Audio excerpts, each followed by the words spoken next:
프로농구TV 오신 여러분 환영합니다. 저는 스포츠조선 유동현, 루키더 바스켓 이동환입니다. 네, 2월 첫째 주 KBL 루벤 팩트 1부 시작해 보겠습니다. 2021년이 뭐 온 지 얼마 안 된 것 같은데 벌써 한 달이 훌쩍 지나갔어요. 네, 제가 이제 30대 되고 느끼는 건데 네. 이 나이 먹을수록 한 달 한 달이 너무 빨리 가요. 40대 돼봐요. 그냥 하이라이트 필름처럼 막 돌아갑니다.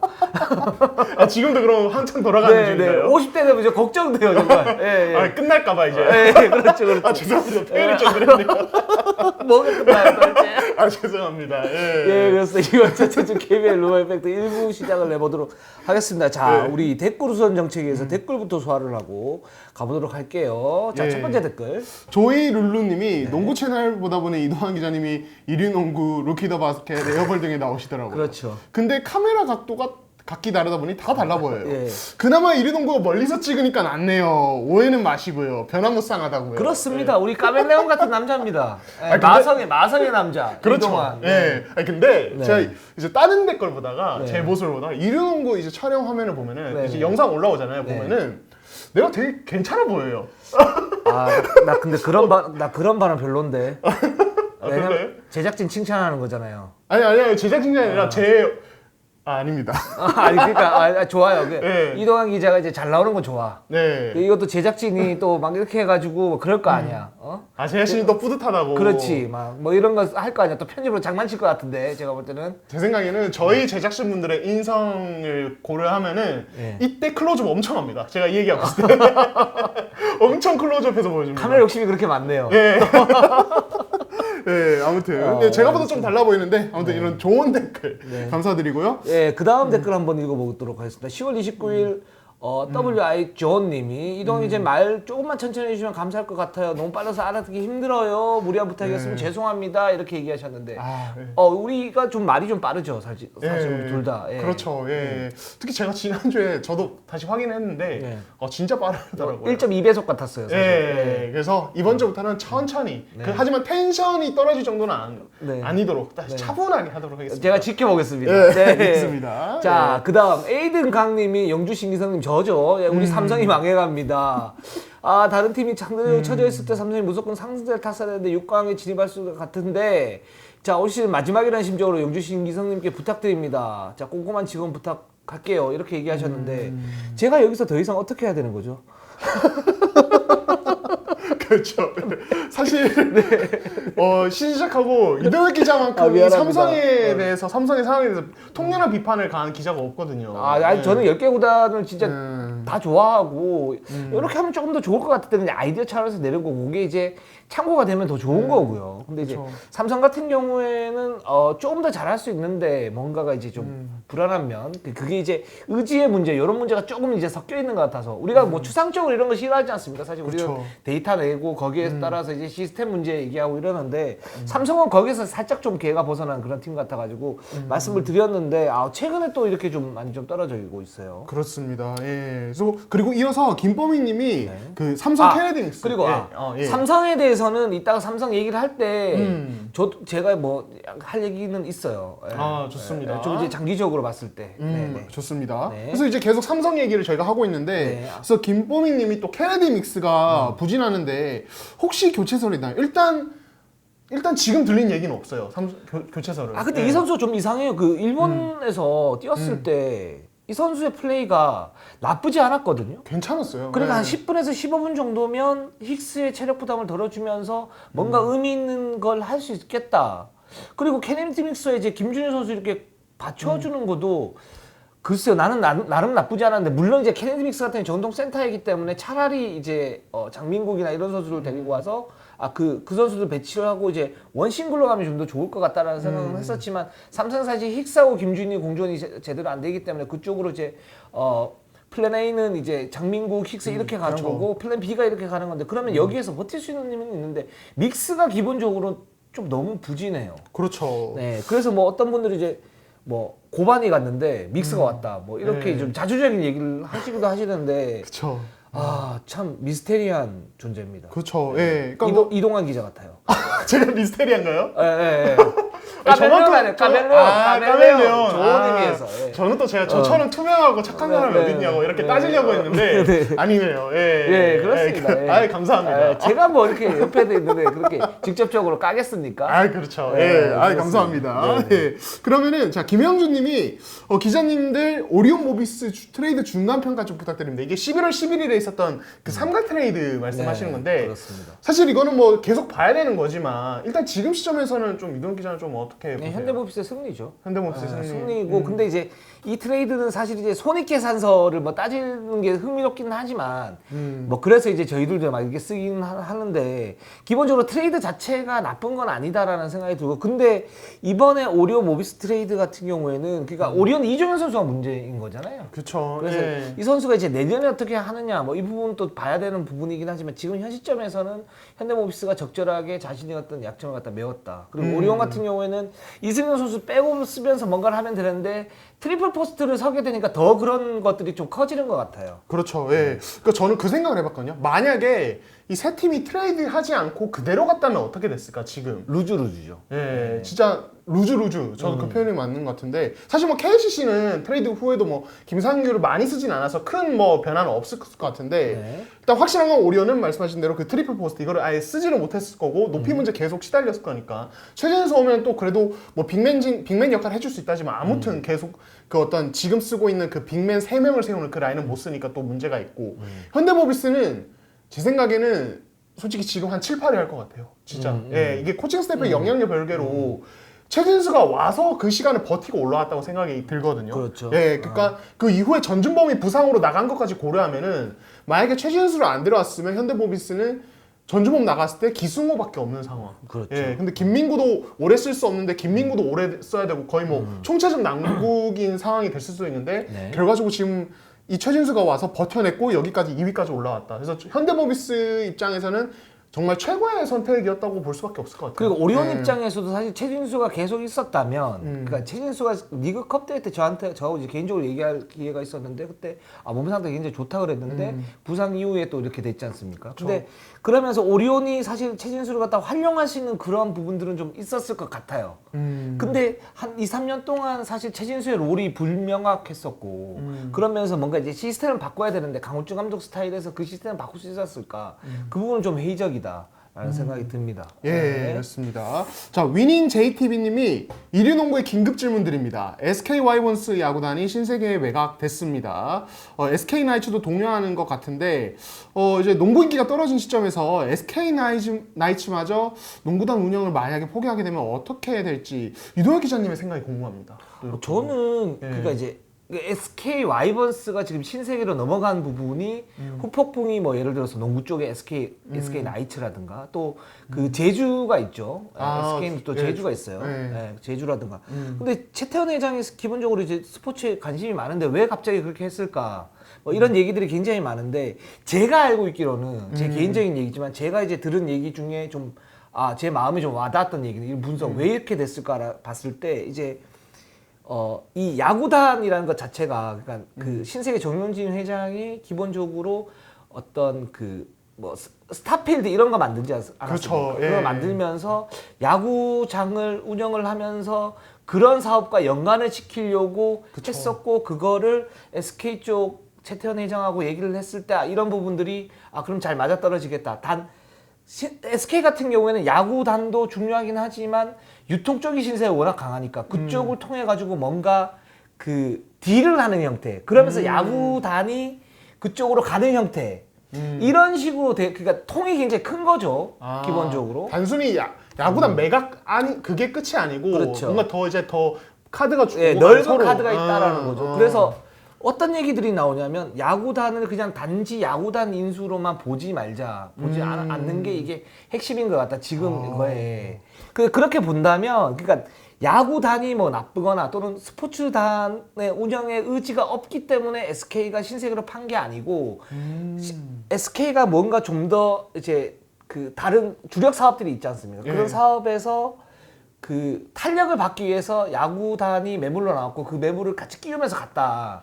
그러니까 이제 스포츠단 같은 경우 그러면서 이제 뭐 최태원 회장이 그런 얘기를 했었죠. 아마 종목에 신경을 많이 쓰겠다. 그쵸. 그래서 핸드볼도 사실은 그 스폰서를 하고 있지만 그래서 뭐 프로스포츠를 관두고 아마 스포츠 쪽으로 집중하는 거 아니냐 뭐 이런 얘기들이 있는데 제가 볼 때는 현 시점에서는 그럴 가능성보다는 일단 야구단은 그런 형태로 갔지만 나머지 스포츠단은 계속 유지할 가능성이 좀 더 높다.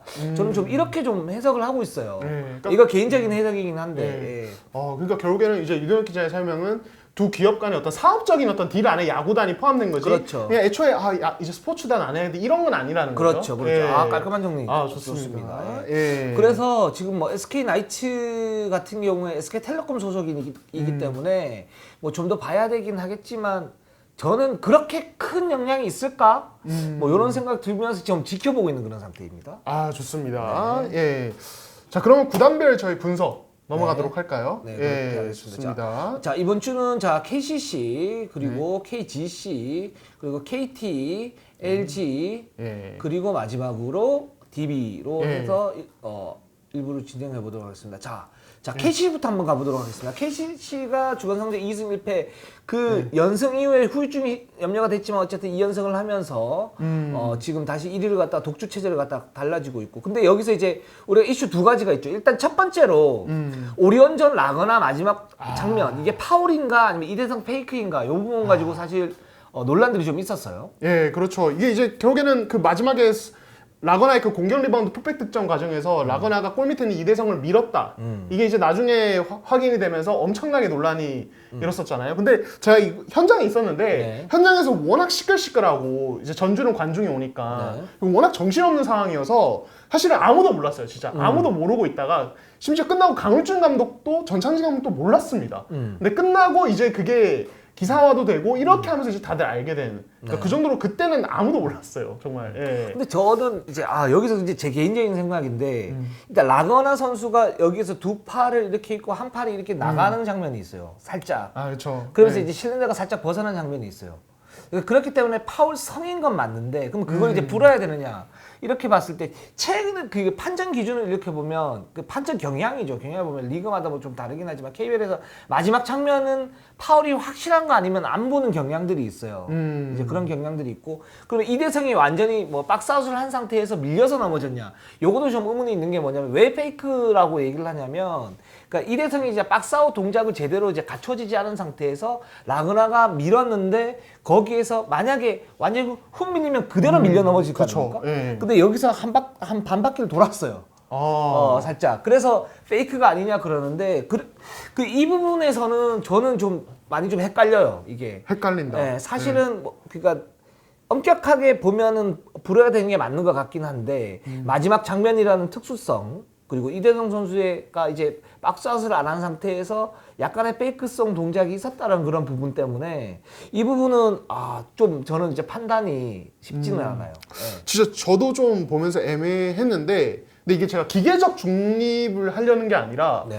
저는 불렸어도 안 이상하고 안 불렸어도 그럴 수 있겠다는 생각이 들어요. 저도 진짜. 그 영역이에요. 예, 진짜 그 정도로 그 이제 워낙 이대성이 너무 좀 크게 넘어지는 부분도 있었고 그리고 사실은 이대성이 그런 식으로 넘어지는 어떤 경향들을 좀 보여왔기 때문에 좀 그렇게 생각을 좀 하게 되지 않나 그런 생각도 듭니다. 네, 일단은. 그렇습니다. 예. 그리고 그 다음에 KCC가 지금 타일러 데이비스가 살짝 부진합니다. 그렇죠. 타일러 데이비스가 최근에 이제 어떤 골밑 어떤 공격이라든지 그리고 어떤 수비에서 좀 불안해요. 그러니까 수비에서는 사실은 시즌 초반부터 전찬희 감독이 이 타일러 데이비스의 어떤 헬프 디펜스 타이밍이라든지 또 수비 이해도에 대해서 좀 아쉬움을 표현했었는데 그리고 햇지 백이 좀 늦는 부분에서 그렇죠. 예, 이 해치 디펜스도 그렇고 그래서 이게 아쉬움이 있긴 했는데 워낙 인사이드에서 이 존재감이 너무 크다 보니까 그래도 그런 게 다 만회가 됐었죠. 네. 그래서 잘 왔는데 최근 들어서 이제 전찬희 감독이 하는 얘기가 뭐냐면 타일러 데이비스가 딴 생각을 한다. 예, 자꾸 외곽으로 걷돌고 타일러 데이비스가 우리 팀에서 해줘야 될 거는 결국에는 인사이드에서 튼튼하게 해주는 건데 수비든 공격이든 자꾸 바깥에 나와서 3점슛도 던지려고 하고 드리블링 하려고 하고 그리고 그 전부터 문제됐던 어떤 수비 문제는 여전하고 이렇다 보니까 경기 전으로 이 취재진과 인터뷰에서 되게 거세게 비판을 좀 하셨어요. 세게 비판을 하셨어요. 그래서 라거나가 또 한참 최근에 경기력이 올라오면서 출전 시간도 늘어나고 있고 솔직히 최근에 어떤 경기의 중요한 순간 그리고 분위기를 가져가는 순간에는 라거나가 거의 코트에 나와 있거든요. 그렇게 되면서 지금 사실 한 2라운드 중반 한 3라운드까지만 해도 솔직히 타일러 데이비스가 그래도 좀 더 위력적인 우위를 가져가는 모습이었는데 지금은 좀 형국이 좀 달라졌다. 역전됐다. 살짝, 네, 그렇죠. 예, 이런 느낌이 들어요. 예. 저는 근데 여기서 배경이 좀 있다고 봐요. 일단 그 첫 번째는 타일러 데이비스는 그러니까 폭발력, 실링은 되게 큰데 되게 불안한 변수들은 살짝 있다. 그게 정천지 감독이 얘기했던 이제 외곽에서 겉돌라기보다는 그건 너무 저는 나간 비판 같고. 그러니까 해지에서 해지 빼기 안 되거나 아니면은 순간적인 집중력 때문에 2대2 수비가 그 잘 이루어지지 않는 부분들. 특히 이제 KG 시즌은 뭐가 중요했냐면 지난 경기에서 사실 이제도 라타비우스 윌리엄스에게 당했지 않습니까? 그렇죠. 그 라타윌이 워낙 이제 빠르게 이제 롤을 해버리니까 거기에서 이제 구멍이 많이 생기는데 이제 그런 부분에 대한 어떤 비판을 해야 되는데 근데 타일러 데이비스 성향이 제가 볼 때는 좀 긍정적이고 맞아요. 근데 예, 긍정적인데 낙천적이긴 하지만 뭔가 이제 그 약간 좀 이렇게 경기의 그 집중도가 좀 떨어지고 독한 게 없어. 그러니까 맞아요. 그런 네. 부분을 갖다 비판하다고 보니까 이렇게 비판까지 나온 것 같고요. 그래서 그쵸. 타일러의 길들이기라는 부분들이 있고 두 번째는 라거나가 이제 대표팀에 가지 않습니까? 그렇게 그렇죠. 되면 타일러 데이비스의 의존을 좀 많이 해야 되는데 그 부분을 대비한 타일러 데이비스의 그런 이제 좀 약점들을 갖다 깎아내기 위한 그런 이제 장치가 아닌가라는 생각이 들어서 전찬진 감독이 여전히 노련한 감독이다 그런 부분에서는 라는 생각이 들고 근데 이거를 지금 막 확대해서 보면 타일러가 문제가 있냐 저는 이건 아닌 것 같아요. 그것까지는 아니다. 네, 네. 예, 그렇습니다. 그렇습니다. 자 KGC로 한번 가보도록 할게요. 예, KGC 지금 이제 19승 16패 네. 4위 달리고 있고요. 이제 이번 주는 1승 1패 기록했는데 후반기를 놓고 보면 3승 1패 기록했습니다. 그래서 디비전 잡았고 KCC전 진짜 명승부였어요. 네. 명승부 펼치다가 아쉽게 석패를 했습니다. 자, 일단은 후반기 들어서 눈에 띄는 건 맥컬러가 좋아지고 있어요. 그렇습니다. 예. 디비전에서 3쿼터에만 뭐 29점을 넣었고 예. 이제 29점 팀이 넣었는데 29점 넣었는데 네, 맥컬러가 혼자 예. 16점을 넣었고요. 그렇죠. 예. 근데 맥컬러는 이 정도의 이제 공격은 분명히 하는 선수라는 생각이 들고 거기에 어느 정도 이제 KGC가 맞춰간다. 그렇죠. 라는 생각이 드는데 이동환 기자는 좀 더 들어가면 맥컬러가 왜 폭발을 할 수 있고 이게 어디까지 갈 수 있을 거라고 생각하세요? 그러니까 결국에는 근본적으로는 되게 단순한 건데 점퍼가 밸런스가 잡히기 시작한 것 같아요. 그러니까 그렇죠. 사실은 오고 나서 얼마 안 됐을 때는 진짜 그러니까 맥컬러가 하던 슛들을 자기가 했거든요. 근데 다 빗나갔어요. 근데 지금은 어떤 탑이라든지 엘보 그쪽 부근에서 약간 이제 그 밸런스 무너지면서 던지는 슛을 그 투구의 유연성을 발휘해서 넣는 그런 맥컬러의 장점이 있잖아요. 그렇죠. 그게 들어가기 시작했어요. 그러니까 김세희 감독이 이런 얘기를 해요. 결국에는 처음에 왔을 때는 몸 상태가 완벽하지 않아서 안 좋았는데 지금은 점프도 더 높아지고 힘도 더 이제 좋아지다 보니까 그게 이제 되기 시작했다 이렇게 표현을 하고 있거든요. 아무래도 결국에는 처음에는 어떤 본인의 어떤 신체 상태가 어떤 좋은 슈팅을 가져가기에 밸런스가 좀 많이 무너져 있지 않았나 싶고 사실 맥컬러는 기본적으로 기동성이 좋고 역습 상황에서 어떤 가담 능력이 되게 좋기 때문에 결국 세트 오펜스에서 어느 정도 효율을 보여주냐 문제인데 사실은 이 부분은 지난 시즌에도 맥컬러는 거의 점프슛으로 해결을 했던 선수였거든요. 그렇죠. 그러니까 결국에는 그 감각이 얼마나 돌아오냐의 문제인데 최근에는 그게 돌아오기 시작했다. 터프샷도 들어가기 시작했다. 예, 이렇게 볼 수 있을 것 같아요. 그래서 저도 이제 말씀드렸던 게 뭐냐면 맥컬러가 공격 쪽에서는 뭐 더 올라올 것이다. 근데 문제는 이제 수비에서 구멍이 생기는데 이 공수 밸런스, 공수 마진을 어떻게 맞출 것인가. 이 부분이 맥컬러의 성공의 그 열쇠다라고 얘기를 했는데 그래서 3위 지역 방어 같은 경우에는 맥컬러가 있을 때 쓰는 건 맞다. 근데 여기에서 그럼 얼마나 완성도를 높일 것인가 이 부분이 문제인데 그 부분에 대해서도 김승희 감독이 얘기를 했었죠. 그렇죠. 예, 그래서 디비전도 그렇고 이제 후반기 시작부터 3위 지역 방어 쓰면서 효과를 보기 시작했는데 이 부분에 대해서 김승희 감독이 맥컬러에게 맞는 수비를 찾고 있었는데 그게 잘 되기 시작했다. 그 전에도 이제 지역 방어로 승부를 보려고 하다가 이게 1라운드 때죠. 그렇죠. 1라운드 때 하려고 하다가 잘 안 됐죠. 그렇게 잘 되지 않는데 이제야 맞아가는 것 같다 이렇게 말씀하셨거든요. 결국에는 맥컬러가 이 수비에서 보여주는 문제점은 활동량이 떨어져요. 기본적으로 자꾸 서 있는 경향이 강하고 그렇죠. 압박 능력도 약하고 예, 당장 뭐 해지 동작만 비교를 해도 얼클락과 비교하면은 좀 뭐랄까 조금 불성실한 면도 있고 수비에선 그렇죠. 예, 강도도 약하거든요. 대신에 3-2 지역 방어를 쓸 때 그 밑에 있는 두 명 중에 한쪽에 이제 맥컬러를 놓고 만약에 KCC 같은 팀이 예를 들어서 건실한 빅맨으로 맥컬러 쪽을 그냥 포스트업을 해버리려고 하면은 그 이제 KGC 특유의 그 트랩 있잖아요. 그렇죠. 트랩을 가고 이런 식으로 이제 거기서 스틸을 노리고. 예, 보완을 해주는 거죠. 그러니까 그런 식으로 가는 게 지금 KGC가 어느 정도 구상하고 실천해 가고 있는 수비법이 아닌가 싶습니다. 예. 그래서 KGC가 지금 이제 또 이제 상승세를 약간 타기 시작했는데 여기서 더 타야 되거든요, 이 팀은. 솔직히 말해서. 그렇죠. 그런 상태에서 보면 이제 맥컬라가 여전히 이제 공격에서 그러니까 지난 시즌도 그랬는데 뜬금없는 슛을 던져요. 이게 독이 되기도 하고 그 약이 되기도 하는데 그런 양날의 검 같은 공격을 한다. 근데 공격에서는 뭐 그럴 수 있다고 치는데 왜냐면 워낙 이제 그 최근 경기 트렌드가 보면은 약간 좀 득점이 떨어지는 편이고 맥컬러는 폭발력이 있으니까. 근데 이제 수비에서 그러면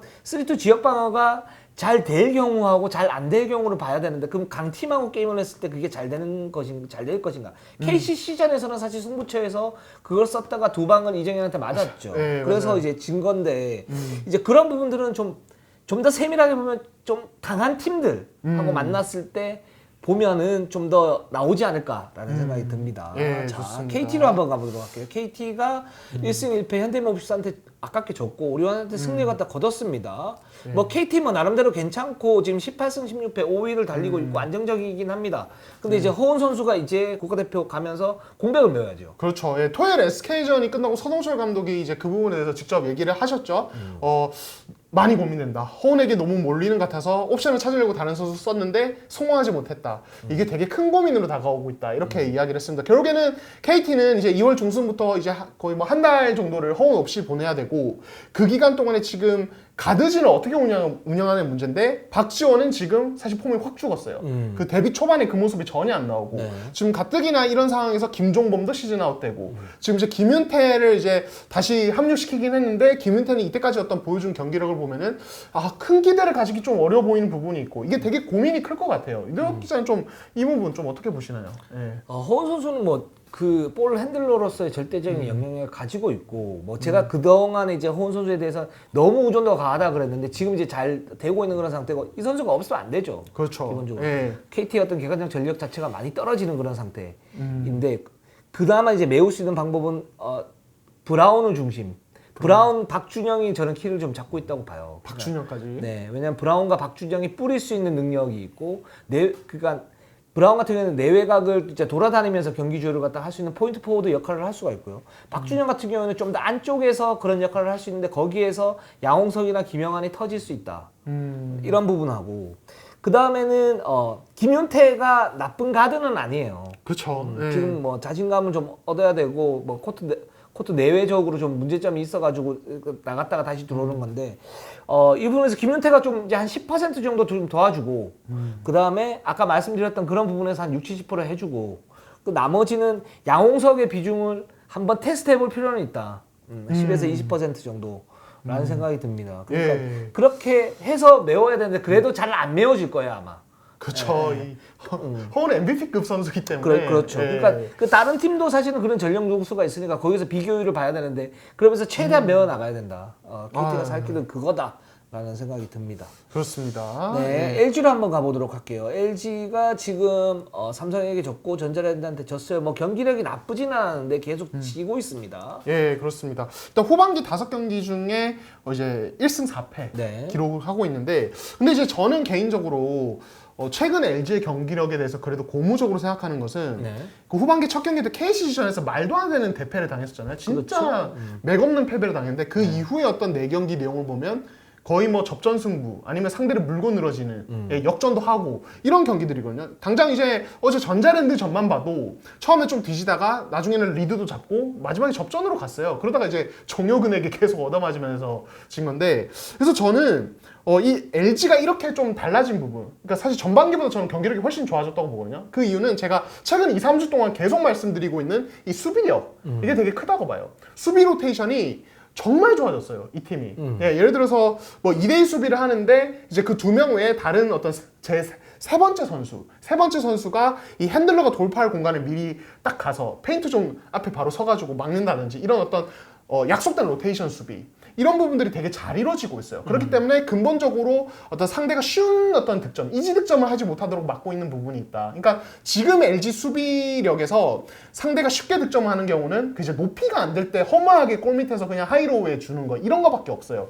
예, 그러니까 그 정도로 수비가 좋아졌고 또 다른 하나는 역시 이 공격 쪽에서 슈터들이 되게 감이 좋아졌다고 해야 되나요? 대표적인 게 최근에 이제 정희재와 조성민.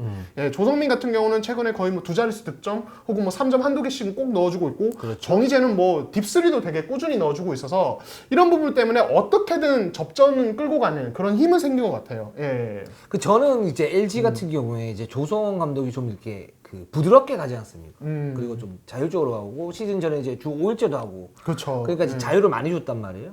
그럼 여기에서 몇몇 선수들이 좀 튀어 올라오지 않을까? 그게 이제 봤던 게 최승욱이나 뭐 정희재나 그렇죠. 또 이원대는 잘 오고 있고요. 근데 이제 그런 부분이 좀 약하다 일단 기본적으로는. 그리고 두 번째 좀 걱정되는 건 뭐냐면 테리크 화이트를 데리고 왔는데 이 테리크 화이트가 내외곽을 막 휘저어주면서 LG 공격을 하드 캐리하는 모습들이 있어야 돼요. 맞아요. 근데 지금 보면 석점 슛은 3포인트는 괜찮은데 안으로 파고들 때 어떤 예리함이 많이 떨어져요. 아 맞아요. 예. 예. 그 지금 몸이 안 좋다라는 거. 거기서 나오는 파생 찬스가 있어야 LG 어떤 외곽이 좀 더 위력을 발휘할 수 있는데 그런 부분이 별로 없다. 그렇기 때문에 LG 어떤 신바람 농구가 조성호 감독이 얘기하는 공격 농구가 한 2%, 3% 부족하고 근데 거기에서 박정현이 좀 더 성장을 해주면서 이 선수가 포스트에서 좀 지켜주고 했다면 좀 더 좋았을 텐데 지금 전자랜드전 경기도 중에 이제 발목 부상으로 그쵸. 나가지 않았습니까? 그래서 화이트와 박정현이 사실 저는 이제 키를 좀 잡고 있다고 봤는데 화이트는 2% 부족하고 박정현은 지금 부상으로 또 나가 있는 그런 상태이기 때문에 그쵸. 아 여기에서 그럼 어떻게 하면 이길 수 있을까? 그 부분에서는 답이 없는 것 같아요. 그러니까 경기력이 조금씩 올라오고는 있는데 예상보다 뭔가 확 올라오면서